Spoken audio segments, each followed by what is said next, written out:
Mask কি president হচ্ছেন, যা জানালেন ট্রাম্প। আন্দোলনে উত্তাল সার্বিয়া।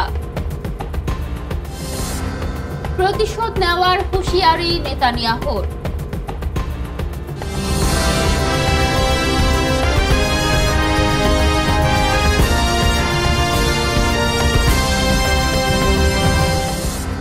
আসসালামু আলাইকুম, আপনাদের সাথে আছি আমি নীলা ইসলাম। এতক্ষণ শুনছিলেন আন্তর্জাতিক অঙ্গনের সংবাদের শিরোনামগুলো, এবার জানাচ্ছি বিস্তারিত। যুক্তরাষ্ট্রের প্রেসিডেন্ট হিসেবে ডোনাল্ড ট্রাম্প নির্বাচিত হওয়ার পর দেশটিতে ইলন মাস্কের প্রভাব ব্যাপকভাবে বেড়েছে। ট্রাম্পের নির্বাচনী প্রচারণায় ব্যাপকভাবে সক্রিয় ছিলেন শীর্ষ ধনী ইলন মাস্ক। অনুদানও দিয়েছেন প্রায় $20 কোটি। অবশ্য ট্রাম্প জেতার পর মাস্কের সম্পদ বেড়েছে বিলিয়ন বিলিয়ন ডলার। এরই মধ্যে ডোনাল্ড ট্রাম্প জানিয়েছেন ইলন মাস্ককে নতুন একটি দপ্তরের দায়িত্ব দিতে যাচ্ছেন তিনি।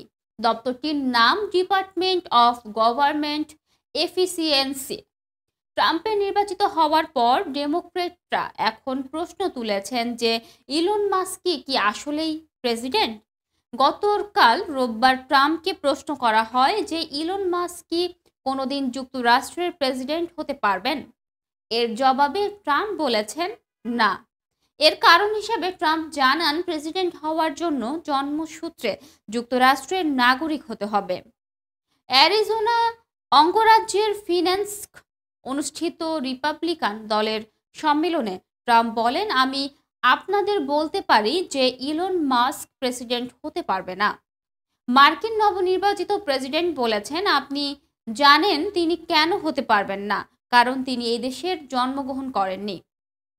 ইলন মাস্ক প্রেসিডেন্ট হচ্ছেন কি না এর জবাবে গতকাল ট্রাম্প উপস্থিত জনতার উদ্দেশ্যে বলেন, না না, এমনটি ঘটছে না। অন্যদিকে আন্দোলনে উত্তাল সার্বিয়া। এবার ছাত্র আন্দোলনে উত্তাল সার্বিয়া। দেশটিতে একটি ট্রেন স্টেশনের ছাদ ভেঙে পড়ার ঘটনায় ঘিরে আন্দোলন শুরু হয়। এরপর থেকে থমথমে পরিস্থিতি বিরাজ করছে। খবর ডয়চে ভেলের। প্রতিবেদনে বলা হয়েছে, সার্বিয়ার রাজধানী বেলগ্রেডে অন্তত 29,000 মানুষ বিক্ষোভ দেখানোর জন্য জড়ো হন। আন্দোলনের নেতৃত্বে ছিলেন শিক্ষার্থীরা। তাদের সঙ্গে যোগ দেন কৃষক, শ্রমিক, শিক্ষকেরা। গত 7 সপ্তাহ ধরে বেলগ্রেডে একের পর এক আন্দোলন হচ্ছে। তবে রোববারের জামায়াত ছিল ঐতিহাসিক। সরকার হিসেবে অনুযায়ী রোববার অন্তত 29,000 মানুষ জামায়াত হয়েছেন। প্রাথমিকভাবে দেশটির প্রেসিডেন্ট আলেকজান্ডার তুসিস বলেছেন, আন্দোলন নিয়ে তিনি এতটুকু চিন্তিত নন। বিরোধীরাই এই আন্দোলনের পেছনে আছে। কিন্তু রোববারের জমায়েত দেখার পর আন্দোলনকারীদের সঙ্গে কথা বলার প্রস্তাব দিয়েছেন তিনি।